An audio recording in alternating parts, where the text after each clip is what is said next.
My computer's been laying out on me lately, so what should be a simple 10-minute video, oh god, has now been broken down into 4 2.5-minute videos, and I have to talk faster.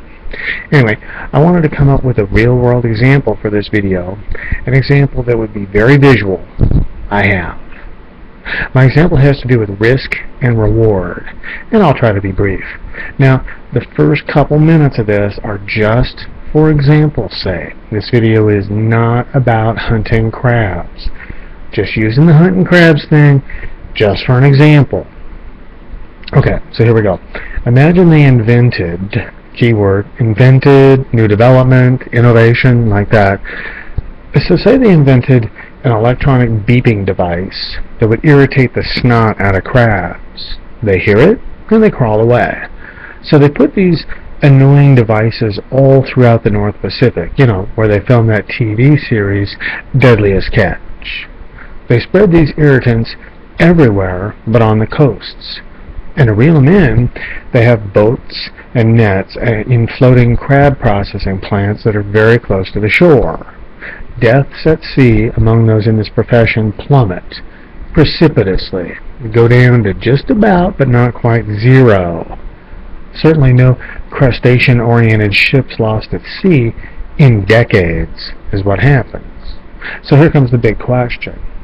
During these decades, in other words, in this hypothetical future, do owners of crabbing operations continue to pay folks working these crab boats at approximately the same rates they do now, adjusted for inflation, or do they pay them more for an extremely less hazardous job, or do they pay them less, perhaps even considerably less?